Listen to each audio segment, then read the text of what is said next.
ಸಾಮಾನ್ಯವಾಗಿ ಯಾವುದೇ ಮುಖ್ಯಮಂತ್ರಿಗಳ ದೆಹಲಿಗೆ ಹೋದಾಗ ಒಂದು ಮಂತ್ರಿಗಿರಿ ಆಕಾಂಕ್ಷಿಗಳಿಗೆ ಈ ಆಸೆ ಅನ್ನೋದು ಚಿಗುರೊಡೆಯುತ್ತೆ. ಆ ಆಸೆ ಚಿಗುರೊಡ್ಕೊಂಡು ಕೂತಿದ್ದಂಥ ಮಂತ್ರಿಗಳಿಗೆ ಶಾಕ್ ಕೊಟ್ಟಿದ್ದಾರೆ. ಸದ್ಯಕ್ಕೆ ಸಂಪುಟ ಪುನಾರಚನೆಯ ಎಲ್ಲ ಗುಸುಗುಸುಗಳಿಗೆ ಮುಖ್ಯಮಂತ್ರಿಗಳು ಬ್ರೇಕ್ ಕೊಟ್ಟಿದ್ದಾರೆ. ಕೆಪಿಸಿಸಿ ಅಧ್ಯಕ್ಷರ ಬದಲಾವಣೆ ಆಗುತ್ತೆ ಅನ್ನೋ ಮಾತು ಕೂಡ ಸದ್ಯಕ್ಕಂತೂ ಇಲ್ಲ ಅನ್ನೋದು ಸ್ಪಷ್ಟ ಆಗಿದೆ. ತಮ್ಮ ಕುರ್ಚಿಯನ್ನ ಮಾನ್ಯ ಮುಖ್ಯಮಂತ್ರಿಗಳು ಇನ್ನಷ್ಟು ಭದ್ರ ಮಾಡಿಕೊಂಡಿದ್ದಾರೆ.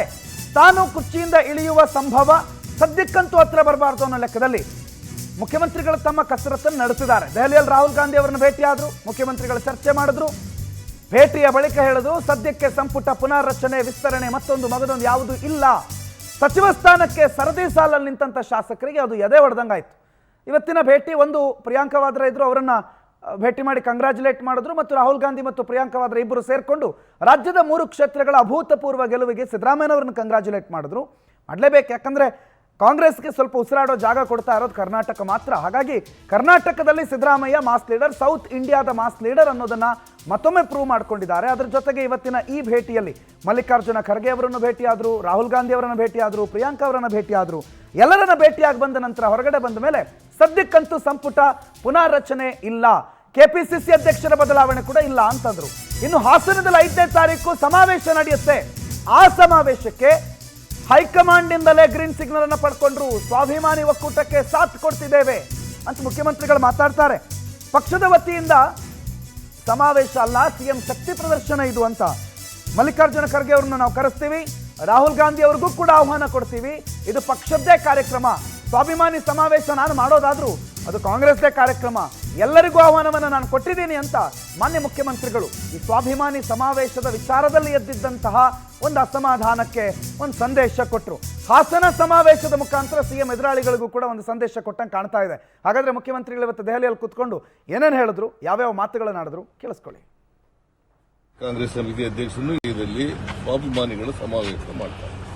ಅಲ್ಲ, ಖರ್ಗೆ ಅವರು ಭೇಟಿಯಾಗಿದ್ದಾರೆ, ಖರ್ಗೆ ಅವ್ರಿಗೂ ಹೇಳಿದೆ, ರಾಹುಲ್ ಗಾಂಧಿ ಅವ್ರಿಗೂ ಹೇಳಿದ್ದೀನಿ, ಸುರ್ಜೇವಾಲಾ ಅವ್ರಿಗೂ ಹೇಳಿದ್ದೀನಿ, ಸುರ್ಜೇವಾಲಾ ಅವ್ರನ್ನ ಇನ್ವೈಟ್ ಮಾಡಿದ್ದೀನಿ, ಪ್ರದೇಶ ಕಾಂಗ್ರೆಸ್ ಸಮಿತಿ ಅಧ್ಯಕ್ಷರನ್ನು ಇನ್ವೈಟ್ ಮಾಡಿದ್ದೀವಿ.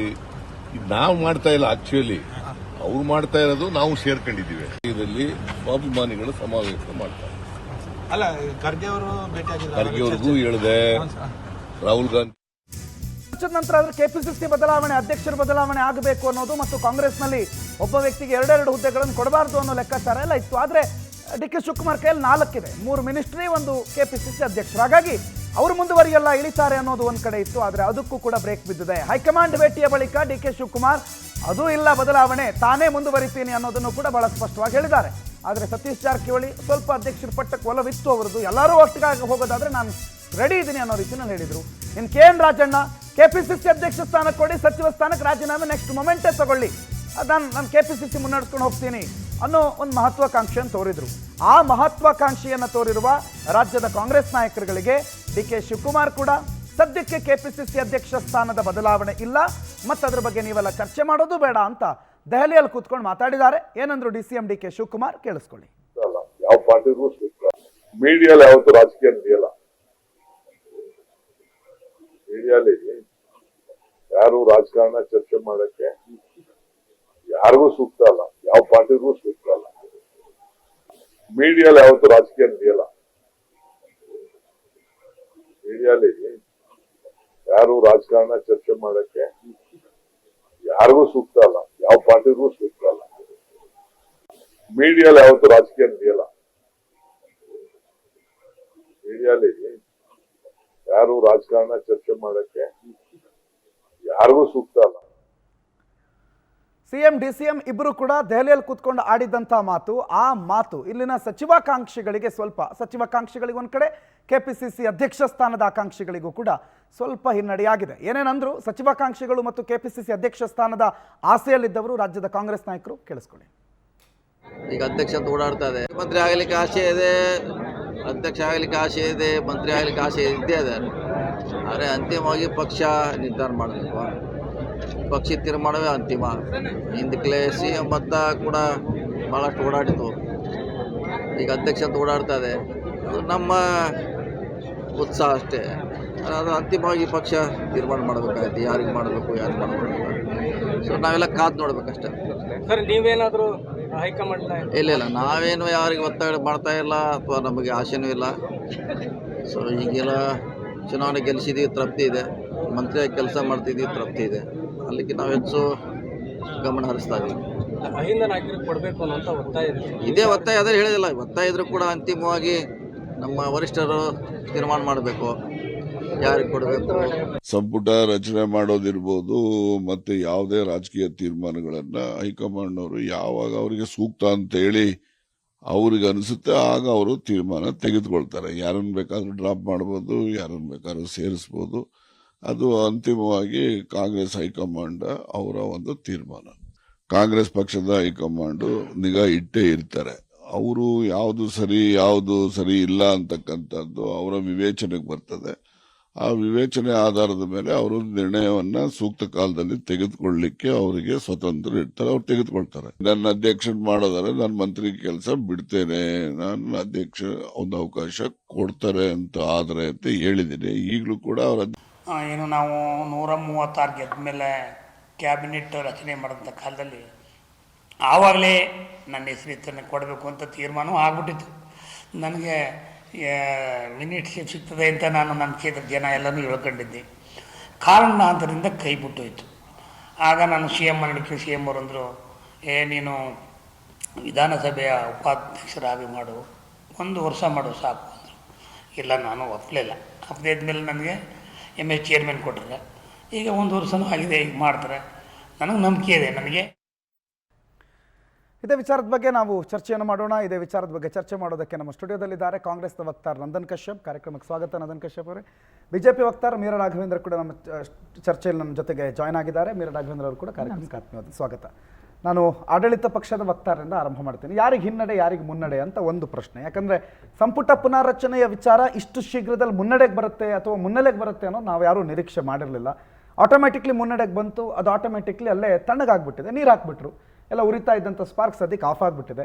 ಇದು ಮುಖ್ಯಮಂತ್ರಿಗಳಿಗೆ ಒಂದು ರೀತಿ ಮುನ್ನಡೆ ಅಂತ ನಾವು ಹೇಳ್ತೀವಿ. ಇವತ್ತಿನ ಈ ಡೆವಲಪ್ಮೆಂಟ್ ರಾಜ್ಯದಲ್ಲಿ ಒಂದಿಷ್ಟು ಅಸಮಾಧಾನ ಕಾರಣ ಆಗಲ್ವಾ? ನೋಡಿ, ನಮ್ಮ ಮುಖ್ಯಮಂತ್ರಿ ಅವರು ಹೇಳಿದ್ದಾರೆ, ಸಮಯ ಸಂದರ್ಭದಲ್ಲಿ ನೋಡಿಕೊಂಡು ನಾವು ಏನು ಸರ್ಕಾರ ಬಂದ ದಿವಸ ನಾವೇನು ಮಾತಾಡಿದ್ದೀವಿ ಅದು 4 ಜನಕ್ಕೆ ಮಾತ್ರ ಗೊತ್ತು. 4 ಗೋಡೆ ಒಳಗಡೆ ಇರೋದದು ವಿಚಾರ. ಯಾವಾಗ ಸಂಪುಟ ಪುನರ್ರಚನೆ ಮಾಡಬೇಕು, ಯಾವಾಗ ಯಾರನ್ನ ಸಂಪುಟಕ್ಕೆ ಸೇರಿಸ್ಕೋಬೇಕು ಅಂತ ಹೈಕಮಾಂಡ್ ತೀರ್ಮಾನ ಮಾಡ್ತಾರೆ, ಆ ಸಮಯ ಸಂದರ್ಭ ನೋಡಿಕೊಂಡು ನಮ್ಮ ರಾಷ್ಟ್ರಾಧ್ಯಕ್ಷರು ಖರ್ಗೆ ಸಾಹೇಬರು, ರಾಹುಲ್ ಗಾಂಧಿ ಸಾಹೇಬರು, ನಮ್ಮ ಅಧ್ಯಕ್ಷರು DK ಶಿವಕುಮಾರ್ ಸಾಹೇಬರು, ಮುಖ್ಯಮಂತ್ರಿಗಳು ತೀರ್ಮಾನ ಮಾಡ್ತಾರೆ ಆ ವಿಚಾರಗಳನ್ನ. ಹಾಗಾಗಿ ಸದ್ಯಕ್ಕೆ ಸಂಪುಟ ಪುನರ್ರಚನೆಯೂ ಇಲ್ಲ, ಸಂಪುಟ ಎಕ್ಸ್ಪ್ಯಾನ್ಷನ್ನೂ ಇಲ್ಲ. ಓಕೆ, ಅದು ಇವತ್ತಿನ ಚರ್ಚೆಯ ಪ್ರಮುಖ ವಿಚಾರ ಅಲ್ಲವೇ ಅಲ್ಲ. ಇವತ್ತಿನ ಚರ್ಚೆಯ ಪ್ರಮುಖ ವಿಚಾರ ಏನು ಅಂತಂದ್ರೆ ಅದು ಫಸ್ಟ್ಗೆ ಮುಗಿಸ್ಬಿಡೋಣ ಅಂತ ಮುಗಿಸ್ಕೊಂಬಿಟ್ಟೆ. ಇವತ್ತೊಂದು ಲೆಟರ್ ಹೋಗುತ್ತೆ AICC ಅಧ್ಯಕ್ಷರಿಗೆ ಸೇರಿದಂತೆ AICC ಹೈಕಮಾಂಡ್ನ ದೊಡ್ಡ ದೊಡ್ಡ ನಾಯಕರುಗಳಿಗೆ ಒಂದು ಲೆಟರ್ ಹೋಗುತ್ತೆ. ನಾವು BJPಯ ಬಣ ಬಡಿದಾಟ ಕಾಂಗ್ರೆಸ್ಸಲ್ಲಿ ಎಲ್ಲ ಚೆನ್ನಾಗಿದೆ ಅಂತೆಲ್ಲ ಅಂದ್ಕೊಂಡಿದ್ದಂಥ ಸಂದರ್ಭದಲ್ಲಿ ಕಾಂಗ್ರೆಸ್ಸಲ್ಲೂ ಕೂಡ ಒಂದು ಬಣ ಇದೆ. ಅವರು ಹೇಳ್ತಾರೆ, ಇಲ್ಲಿ ಕಾಂಗ್ರೆಸ್ಸನ್ನೇ ಹೊರಗಡೆ ಬಿಟ್ಟು, ಪಕ್ಷವನ್ನೇ ಬಿಟ್ಟು, ಚಿಹ್ನೆಯನ್ನೇ ಬಿಟ್ಟು ಇವರು ಸಮಾವೇಶ ಮಾಡೋದಕ್ಕೆ ಹೊರಟಿದ್ದಾರೆ. ಈ ಚಿಹ್ನೆ ಬಿಟ್ಟು ಸಮಾವೇಶ ಮಾಡೋದಕ್ಕೆ ಹೊರಟಿರೋರು ಕಿವಿ ಹಿಂಡಬೇಕು, ಅದಕ್ಕೆ ಅವಕಾಶ ಮಾಡಿಕೊಡ್ಬಾರ್ದು. ಹಿಂದೊಂದ್ಸಲ ಸಿದ್ದರಾಮೋತ್ಸವ ಅಂತಾನು ಮಾಡಿದ್ರು, ಅದರಲ್ಲೂ ಹಿಂಗೆ ಮಾಡಿದ್ರು. ಈಗ ಅವರು ವೈಯಕ್ತಿಕ ಪ್ರತಿಷ್ಠೆ, ವೈಯಕ್ತಿಕ ಶಕ್ತಿ ಪ್ರದರ್ಶನ, ಅದು ಕಾಂಗ್ರೆಸ್ ಅವ್ರನ್ನೆಲ್ಲ ಇಟ್ಕೊಂಡು ಯಾಕೆ ಮಾಡ್ತಾರೆ ಅನ್ನೋದನ್ನ ಯಾರೋ ಒಂದು ಕಡೆ ರಾಜ್ಯದ ನಾಯಕರು ಛೂ ಬಿಟ್ಟಂಗೆ ಕಾಣ್ತು ನಮಗೆ. ನೋಡಿ, ಈ ಕಾರ್ಯಕ್ರಮ ಮಾಡ್ತಿರೋದು ಸಮಾನ ಮನಸ್ಕರರು, ಹಿಂದುಳಿದ, ಅಲ್ಪಸಂಖ್ಯಾತ ಮತ್ತು ಅಹಿಂದ ಶೋಷಿತ ವರ್ಗದ ಒಂದು ಜನಾಂಗ ಮಾಡ್ತಾ ಇದ್ದಾರೆ. ಅದು ಹಾಸನದಲ್ಲಿ ಇತ್ತೀಚೆಗೆ ನಡೆದ ನಮ್ಮ ಸರ್ಕಾರಕ್ಕೆ ವಿಪಕ್ಷಗಳು ಕಪ್ಪು ಚುಕ್ಕಿ ತರಕ್ಕೆ 1 ವರ್ಷದಿಂದ ಹೋರಾಡ್ತಿದೆ. ಅದರ ವಿರುದ್ಧವಾಗಿ ಇವ್ರನ್ನ ಎಕ್ಸ್ಪೋಸ್ ಮಾಡಬೇಕು ಮತ್ತು ದೇಶದಲ್ಲಿ ಆಗ್ತಿರುವ ಅಲ್ಪಸಂಖ್ಯಾತರು, ದಲಿತರ ವಿರುದ್ಧ ಆಗ್ತಿರೋ ಅನ್ಯಾಯ ವಿರುದ್ಧ ನಾವು ಧ್ವನಿಗೂಡಿಸಿ ಮಾತಾಡಬೇಕು ಅಂತ ಒಂದು ಶೋಷಿತ ವರ್ಗದವರು ಒಂದು ಸಮಾವೇಶವನ್ನು ಹಾಸನದಲ್ಲಿ ಇಟ್ಕೊಂಡಿದ್ರು.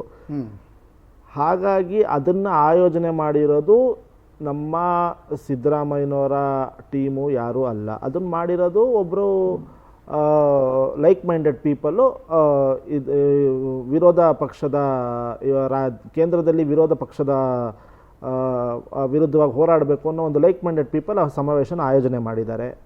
ರಾಜ್ಯದಲ್ಲಿ ಏನೇನು ಆಗ್ತಿದೆ ಬೆಳವಣಿಗೆ ಜನಕ್ಕೆ ತೋರಿಸ್ಬೇಕು ಅಂತ ಅವರು ಮಾಡಿರೋ ಕಾರ್ಯಕ್ರಮ. ನಮ್ಮ ಸಿದ್ದರಾಮಯ್ಯನವರು ಅಹಿಂದ ನಾಯಕರು, ಹಿಂದುಳಿದ ನಾಯಕರು, ಅವರಿಗೆ ಇಲ್ಲ ಸಲ್ಲದ ಆರೋಪ ಮಾಡ್ಕೊಂಡು ಬಂದರು. ಹಾಗಾಗಿ ಅದ್ರ ವಿರುದ್ಧವಾಗಿ ನಾವು ಮಾತಾಡಬೇಕು ಅನ್ನೋ ಸಮಯ ಸಂದರ್ಭ ಬಂದಿದೆ ಅಂತ ಒಂದು ಸಮಾವೇಶ ಮಾಡಿದ್ದಾರೆ. ಇಲ್ಲ, ನಂದನ್ ಕಶ್ಯಪ್, ಇದು ಒಂದು ಪ್ರೋಗ್ರಾಮ್ ಮಾಡೋದು ಒಂದು ಅಜೆಂಡಾ ಇತ್ತು. ಪ್ರೋಗ್ರಾಮ್ಗೆ ಏನು ಹೆಸರಿಡಬೇಕು ಅನ್ನೋದನ್ನ ಮತ್ತೆ ಡಿಸೈಡ್ ಮಾಡೋಣ. ಪ್ರೋಗ್ರಾಮ್ ಒಂದು ಮಾಡಬೇಕು. ಇದಕ್ಕೆ ಗ್ಯಾರಂಟಿ ಸಮಾವೇಶ ಅಂತ ಇಡೋಣವಾ, ಬೇಡ ಇದಕ್ಕೆ ಸ್ವಾಭಿಮಾನಿ ಸಮಾವೇಶ ಅಂತ ಇಡೋಣವಾ, ಆಮೇಲೆ ನೋಡೋಣ ಇದು ಎರಡೂ ಆಗಿಲ್ಲ ಅಂತಂದ್ರೆ ಕಾಂಗ್ರೆಸ್ದ ಒಂದು ಸಮಾವೇಶ ಅಂತ ಮಾಡಿಬಿಡೋಣ ಅನ್ನೋ ರೀತಿಯಲ್ಲಿ ಆ ಪ್ರೋಗ್ರಾಮ್ ಅರೇಂಜ್ ಆಗಿತ್ತು. ಅದಕ್ಕೆ ಹೆಸರೇನು ಇಡಬೇಕು ಅನ್ನೋದನ್ನ ಮತ್ತೆ ಡಿಸ್ಕಸ್ ಮಾಡ್ತಾ ಇದ್ರಿ. ಅಷ್ಟೊತ್ತಿಗೆ ಈಗಾಗಲೇ ಒಂದು ಹೊಡೆತ ಬಿತ್ತು. ಅದಕ್ಕೋಸ್ಕರ ಈಗ ಅದನ್ನ ಫೈನಲಿ ನಮ್ಮ ಕಾಂಗ್ರೆಸ್ ಪಕ್ಷದ್ದು ಎಲ್ಲರನ್ನೂ ಕರಿತೀವಿ ಅನ್ನೋ ರೀತಿನಲ್ಲಿ ಅದನ್ನ ಟ್ಯಾಪೆ ಹಚ್ಕೊಳ್ತಿದೆ ಕಾಂಗ್ರೆಸ್ ಅಂತ ಹೇಳ್ತೀನಿ. ನೋಡಿ, CM ಅವ್ರು ಹೇಳಿದ್ದಾರೆ ಈ ಪ್ರೋಗ್ರಾಮ್ ಆರ್ಗನೈಸ್ ಮಾಡಿರೋದು ಸಮಾನ ಮನಸ್ಕರರು, ಅದಕ್ಕೆ ಎಲ್ಲರಿಗೂ ಆಹ್ವಾನ ಕೊಟ್ಟಿದ್ದಾರೆ. ನಮ್ಮ ಅಧ್ಯಕ್ಷರಿಗೂ ಕೊಟ್ಟಿದ್ದಾರೆ, ಖರ್ಗೆ ಸಾಹೇಬ್ರಿಗೂ ಕೊಟ್ಟಿದ್ದಾರೆ, ಇದು ಇನ್ಚಾರ್ಜ್ ಸೆಕ್ರೆಟರಿ ಸುರ್ಜೇವಾಲಾ ಸರ್ರು ಬರ್ತಾ ಇದ್ದಾರೆ. ಹಾಗಾಗಿ ಎಲ್ಲ ಸಮಾನ ಮನಸ್ಕರರ ಪ್ರೋಗ್ರಾಮ್ಗೆ ಎಲ್ಲ ಪಕ್ಷದವರು, ವಿರೋಧ ಪಕ್ಷದ ಪಾಳೆಯದ ನಾಯಕರು, ಡೆಲ್ಲಿಲಿ ಇಂಡಿಯಾ ಅಲಯನ್ಸ್ ಅವರು ಬರ್ತಾರೆ. ಹಾಗಾಗಿ ಇದು ಓನ್ಲಿ ಫಾರ್ ಕಾಂಗ್ರೆಸ್ ಗೌರ್ಮೆಂಟ್ ಶಕ್ತಿ ಪ್ರದರ್ಶನ ಅದು ಅಲ್ಲ. ಇಲ್ಲಿ ನಡೀತಾ ಇರುವ ಇವಾಗ BJP ಸರ್ಕಾರ ದಮನ ನೀತಿ ಮಾಡ್ತಿರೋದು ವಿರುದ್ಧವಾಗಿ ನಾವು ಮಾಡ್ತಿರುವ ಒಂದು ಪ್ರೋಗ್ರಾಮು ಇದು. ನಾವು ಭಾಗವಹಿಸ್ತಾ ಇದ್ದೀವಿ ಹೊರತು ನಾವು ಆಯೋಜನೆ ಮಾಡ್ತಾ ಇಲ್ಲ ಅಂತ CM ಅವರು ಹೇಳಿದ್ದಾರೆ. ಅದು ನಮ್ಮ ಸ್ಪಷ್ಟ ನುಡಿ ಅದ್ರ ಮೇಲೆ. ಓಕೆ, BJP ವಕ್ತಾರ್, ಕಾಂಗ್ರೆಸ್ಸಿನ ಬಗ್ಗೆ ಈ ಪ್ರಶ್ನೆ ನಿಮಗೆ ಸೂಕ್ತ ಅಲ್ಲ, ಬಟ್ ಆದ್ರೂ ಕಾಂಗ್ರೆಸ್ಸಲ್ಲಿ ಒಂದು ಸಣ್ಣ ಕಿಡಿ ಹೊತ್ಕೊಳ್ಳುತ್ತೆ ಅನ್ನೋ ಸೂಚನೆ ಇತ್ತು. ಅದಕ್ಕೆ ಸದ್ಯಕ್ಕೆ ನೀರು ಹಾಕಿ ನಿಲ್ಲಿಸಿದ್ದಾರೆ. ಒಂದು ಅಸಮಾಧಾನ ಆಗ್ಬಿಡುತ್ತೆ. ಎಲ್ಲಿ ಬದಲಾವಣೆ ಆದರೆ ಈ ಇರೋರು ಯಾರು ತೆಗೆದ್ರೆ ಅವ್ರಿಗೊಂದು ಬೇಜಾರು, ಅಥವಾ ಕೆಲವ್ರಿಗೆ ಸಿಕ್ಕಿಲ್ಲ ಅನ್ನೋ ಬೇಜಾರಾಗುತ್ತೆ ಅನ್ನೋ ಲೆಕ್ಕಾಚಾರ ಇತ್ತು. ಕಾಂಗ್ರೆಸ್ ಬಹಳ ಸ್ಟ್ರಾಂಗ್ ಆಗಿರೋ ಸಂದರ್ಭದಲ್ಲಿ ಇದು ಬೇಡ ಅನ್ನುವ ಒಂದು ವೈಸ್ ಮೂವ್ ಅನ್ನು ಕಾಂಗ್ರೆಸ್ ತಗೊಂಡಿದೆ. ನಿಮ್ಮ ರಿಯಾಕ್ಷನ್ ಏನು ಹೇಳ್ತೀರಿ ಇದಕ್ಕೆ? ಖಂಡಿತ ಇದಕ್ಕೆ ಏನಂತಂದರೆ, ಕ್ಯಾಬಿನೆಟ್ ರೀಶಫಲ್ ಮಾಡೋದು ಅಂತಂದರೆ ಅದು ತುಂಬ ದೊಡ್ಡ ಚಾಲೆಂಜಿಂಗ್ ಆಗಿರ್ತಕ್ಕಂಥ ವಿಚಾರ. ಯಾಕಂದರೆ ರೀಶಫಲ್ ಮಾಡ್ತೀವಿ, ಹೊಸೊಬ್ರನ್ನ ತೊಗೊಳ್ತೀವಿ, ಹಾಳೊಬ್ರನ್ನ ಕಿತ್ತಾಕ್ತೀವಿ ಅಂದ ತಕ್ಷಣ ಯಾವಾಗಲೂ ಭಿನ್ನಮತ ಸ್ಫೋಟ ಆಗೋದು ಸಹಜ. ಅಂಥದ್ರಲ್ಲಿ ಈಗ ಆಕಾಂಕ್ಷಿಗಳ ಪಟ್ಟಿ ಉದ್ದ ಇದೆ, ಇಲ್ಲಿ ಉದ್ದ ಇದೆ. ಕೆಲವೊಂದು ಸತೀಶ್ ಜಾರಕಿಹೊಳಿ ಅವರಂತೂ ಮೊದಲೇ ಒಂದು ಕಂಡೀಷನ್ ಹಾಕಿದ್ರು, ಯಾರನ್ನ ಲಕ್ಷ್ಮಣ್ ಸವದಿ ಅವ್ರನ್ನ ತೆಗೆದುಕೊಳ್ಬಾರ್ದು, ಅಧ್ಯಕ್ಷ ಸ್ಥಾನದಿಂದ DK ಶಿವಕುಮಾರ್ ಅವ್ರನ್ನ ಇಳಿಸ್ಬೇಕು, ತಾವಾಗಬೇಕು ಅನ್ನುವಂಥ ಹುನ್ನಾರ ಅವ್ರು ಇವಾಗೆಲ್ಲ ಆಗಲೇ ಒಂದು ವರ್ಷದಿಂದ ಮಾಡ್ತಿದ್ದಾರೆ ಆ ಪ್ರಯತ್ನವನ್ನು. ಹಲವಾರು ಜನ ಈಗಲೇ ಸ್ಟೇಟ್ಮೆಂಟ್ ಕೊಟ್ಟಿದ್ದು, ನೀವು ಈಗಲೇ ತೋರಿಸಿದ್ರಿ ನಾನು ಕೂಡ ಆಕಾಂಕ್ಷಿ ಆಗಿದೆ ಅಂತ. ಅವ್ರಿಗೆಲ್ಲ ನಿರಾಸೆ ಆಗಿದೆ. ಈಗ ಇವ್ರು 3 ಸೀಟ್ ಗೆದ್ದಿರ್ತಕ್ಕಂಥ ಸಂದರ್ಭದಲ್ಲಿ ಈ ಕ್ಯಾಬಿನೆಟ್ ರೀಶಫಲ್ಗೆ ಕೈ ಹಾಕಿದ್ರೆ ತುಂಬ ಒಂದು ಡ್ಯಾಮೇಜನ್ನು ಮತ್ತೆ ಮಾಡ್ಕೊಳ್ಬೇಕಾಗುತ್ತೆ, ಭಿನ್ನಮತ ಸ್ಫೋಟ ಆಗುತ್ತೆ, ಮತ್ತು ಅವರವರಲ್ಲೇ ಒಂದು ಜಗಳಕ್ಕೆ ಕಾರಣ ಆಗುತ್ತೆ ಅನ್ನೋ ಒಂದು ಕಾರಣಕ್ಕೆ, ಆ ಧೈರ್ಯಕ್ಕೆ ಕಾಂಗ್ರೆಸ್ ಕೈ ಹಾಕ್ತಾ ಇಲ್ಲ ಅಂತ ನಾನು ಹೇಳಕ್ ಬಯಸ್ತೀನಿ. ಮುಂದುಗಡೆ ಮಾತ್ರ ನಾವು ಒಗ್ಗಟ್ಟಾಗಿದ್ದೇವೆ ಅಂತ ತೋರಿಸ್ತಾರೆ. ಈಗ ಕೈ ಹಾಕಿದ್ರೆ ತುಂಬ ಒಬ್ರಿಗೊಬ್ರು ಜಗಳ ಮಾಡ್ಕೊಳ್ಳುವಂಥ ಪರಿಸ್ಥಿತಿ ಅವ್ರ ಪಕ್ಷದೊಳಗೆ ಒಳ ಜಗಳ ಸ್ಟಾರ್ಟ್ ಆಗುವಂಥದ್ದು ಆಗ್ಲಿಕ್ಕೆ ಕಾರಣ ಆಗುತ್ತೆ ಅನ್ನೋ ಕಾರಣಕ್ಕೆ ಇವರು ಅದಕ್ಕೆ ಕೈ ಈ ಟೈಮಲ್ಲಿ ಬೇಡ ಅಂತ ಹೇಳಿ ಮುಂದಾಕೊಳ್ತಾ ಇರ್ತಾರೆ. ಸ್ವಾಭಿಮಾನಿ ಸಮಾವೇಶ ಮಾಡೋದು ಕೊಟ್ಟಿದ್ದಾರೆ. ಅವರ ಅಜೆಂಡಾ ಕ್ಲಿಯರ್ ಇದೆ. ಮೊದಲನೇ ವರ್ಷ, 1.5 ವರ್ಷದ ಸಂದರ್ಭದಲ್ಲಿ ರಾಮನಗರದಲ್ಲಿ ಇರುವಂಥ JDS ಅನ್ನ ಕಂಪ್ಲೀಟ್ ಆಗಿ ನಿರ್ನಾಮ ಮಾಡಿಬಿಟ್ರು. ರಾಮನಗರದಿಂದ ಕಿತ್ತು ಎಲ್ಲ ಆಯ್ತು, ಕ್ಲಿಯರ್ ಆಯ್ತು. ಈಗ 0 ಸೀಟ್ಸ್ ಫಾರ್ JDS. ಈಗ ಹಾಸನಕ್ಕೆ ಬರ್ತಾರೆ, ದೇವೇಗೌಡರ ತವರು ಜಿಲ್ಲೆಗೆ ಬರ್ತಾರೆ, ಅಲ್ಲೊಂದು ಸಮಾವೇಶ ಮಾಡ್ತಾರೆ. ಅಲ್ಲಿ ಅಹಿಂದ ವರ್ಗದ ಅಂದ್ರೆ it is the right time. ಹಾಸನದಲ್ಲಿ ಸಮಾವೇಶ ಮಾಡೋದಕ್ಕೂ ಕೂಡ ಕಾಂಗ್ರೆಸ್ಗೆ ರೈಟ್ ಟೈಮ್. ಎಷ್ಟೋ ವರ್ಷಗಳ ನಂತರ ಕಾಂಗ್ರೆಸ್ ಸಂಸದರನ್ನ ಹಾಸನ ಕೊಟ್ಟಿರೋ ಸಂದರ್ಭ.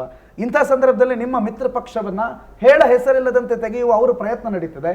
ನೀವು ಯಾರು ಮಾತಾಡ್ತಿಲ್ಲ, ಅದ್ರ ಬಗ್ಗೆ ಯಾರು ಚರ್ಚನೆ ಮಾಡ್ತಿಲ್ಲ, ಅಥವಾ ಅದನ್ನ ಅಟ್ಲೀಸ್ಟ್ ಅಕೊಮಡೇಟ್ ಮಾಡುವ, ಅದನ್ನ ಒಂದು ಎದುರಾಗಿ ತಗೊಳ್ಳುವಂತ ನಿರ್ಧಾರಗಳು, ನಿಲುವುಗಳು ಯಾವುದೂ ನಿಮ್ಮ ಮಿತ್ರ ಪಕ್ಷದಲ್ಲಿ ಕಾಣ್ತಾ ಇಲ್ಲ. ಈಗ ಇವ್ರ ಸಮಾವೇಶಕ್ಕೆ ನಾವೇನು ಹೇಳ್ಬೇಕು, ಅದಕ್ಕೆ ಸಿದ್ದರಾಮಯ್ಯನವರು ಅವ್ರ ಬಲವನ್ನ ತೋರಿಸ್ಲಿಕ್ಕೆ, ಶಕ್ತಿ ಪ್ರದರ್ಶನ ಮಾಡ್ಕೊಳ್ಳಿಕ್ಕೆ ಈ ಸಮಾವೇಶವನ್ನ ಆಯೋಜನೆ ಮಾಡ್ತಿರ್ತಕ್ಕಂಥದ್ದು. ಇವ್ರು ಹೇಳ್ತಿದ್ರು ಇದು ಸಾಮೂಹಿಕವಾಗಿ ಒಬ್ರಿಗೋಸ್ಕರ ಮಾಡ್ತಾ ಇರ್ತಕ್ಕಂಥದ್ದಲ್ಲ, ಎಲ್ಲರೂ ಸಮಾನ ಮನಸ್ಕರು. ಇಲ್ಲಿ ಸಮಾನ ಮನಸ್ಕರು ಅಲ್ಲ, ಸಿದ್ದರಾಮಯ್ಯನವರ ಬೆಂಬಲಿಗರು ಸೇರ್ಕೊಂಡು ಇದನ್ನ ಮಾಡ್ತಿರ್ತಕ್ಕಂಥದ್ದು. ಯಾಕಂದ್ರೆ ಈಗ 50-50 ಹಂಚಿಕೆ, ಈಗ ಆ ಟರ್ಮ್ ಮುಗಿತಾ ಬರುವಂತ ಸಂದರ್ಭದಲ್ಲಿ ಈಗ 3 ಸೀಟ್ ಬೇರೆ ಗೆದ್ದಿದ್ದಾರೆ. ಅಂತ ಸಂದರ್ಭದಲ್ಲಿ ಈಗ ಸಿದ್ದರಾಮಯ್ಯನವರು ಸ್ಟ್ರಾಂಗ್ ಅಂತ ತೋರಿಸ್ಕೊಳ್ಬೇಕು. ಈ ಅಹಿಂದರು ಸಪೋರ್ಟ್ ಅಂದ್ರೆ ಸಿದ್ದರಾಮಯ್ಯನವ್ರಿಗೆ ಜಾಸ್ತಿ ಇರ್ತಕ್ಕಂಥದ್ದು, DK ಶಿವಕುಮಾರ್ ಅವ್ರಿಗೆ ಜಾಸ್ತಿ ಇರ್ತಕ್ಕಂಥದ್ದು ಇವ್ರು ಹೇಳಿದ್ರು ಅಹಿಂದರ. ಸೊ ಹಾಗಾಗಿ ಅವ್ರನ್ನೆಲ್ಲ ಒಗ್ಗಟ್ಟಾಕಿ ಇವ್ರು ಶಕ್ತಿ ಪ್ರದರ್ಶನವನ್ನು ತೋರಿಸ್ಕೊಂಡು ಸಿದ್ದರಾಮಯ್ಯನವರು ತಮ್ಮ ಸೀಟನ್ನು ಗಟ್ಟಿ ಉಳಿಸ್ಕೊಳ್ಳಿಕ್ಕೋಸ್ಕರ ಈ ಸಮಾವೇಶಗಳನ್ನು ಮಾಡ್ತಿರ್ತಕ್ಕಂಥದ್ದು. BJP ಅವರ ಆರೋಪಗಳನ್ನು ನಾವು ಖಂಡಿಸ್ಕೊಂಡು ಅವರ ಸರ್ಕಾರವನ್ನು ಬೀಳಿಸ್ಲಿಕ್ಕೆ ಪ್ರಯತ್ನ ಮಾಡ್ತಿದ್ದಾರೆ, ಅದನ್ನು ನಾವು ಜನರಿಗೆ ತೋರಿಸ್ಬೇಕು. ಇವರು ಆಡಳಿತ ಪಕ್ಷದಲ್ಲಿದ್ದಾರೆ, ವಿರೋಧ ಪಕ್ಷಕ್ಕೆ ವಿರುದ್ಧವಾಗಿ ಇವರು ಜನರಿಗೆ ಸಮಾವೇಶ ಮಾಡಿ ತೋರಿಸೋ ಅಗತ್ಯ ಇದೆಯಾ? ಅದನ್ನೆಲ್ಲ ವಿರೋಧ ಪಕ್ಷದಲ್ಲಿ ಇರ್ತಕ್ಕಂಥವ್ರು ಮಾಡಬೇಕಾಗಿರ್ತಕ್ಕಂಥ ಕೆಲಸ ಇವರೇ ಮಾಡ್ತಿದ್ದಾರೆ ಅಂತಂದರೆ ಎಷ್ಟು ಸಹಜವಾಗಿರ್ತಕ್ಕಂಥದ್ದು. ಜನರು ಇವ್ರು ಬೀದಿಗಿಳಿದು ಹೋರಾಟ ಮಾಡ್ತಾರೆ, ಆಡಳಿತ ಪಕ್ಷದಲ್ಲಿದ್ದಾರೆ, 136 ಸೀಟ್ ಇದೆ, ಇವ್ರು ರೋಡಿಗಿಳಿದು ಹೋರಾಟ ಮಾಡೋ ಅಗತ್ಯ ಏನಿದೆ? ಜನ ಇಷ್ಟಪಟ್ಟಿದ್ದಾರೆ ಅಂದ್ರೆ ಭಯ ಯಾಕಪ್ಪ, ಉಳ್ಕೆ ಯಾಕಪ್ಪ, ನೀವ್ ಯಾಕೆ ರೋಡಿಗಿಳಿದು ಶಕ್ತಿ ಪ್ರದರ್ಶನ ಮಾಡ್ತಿದ್ದೀರಿ, ಕಾಂಗ್ರೆಸ್ ಬಗ್ಗೆ ಪ್ರಚಾರ ಯಾಕೆ ಮಾಡ್ತಾ ಇದ್ದೀರಿ?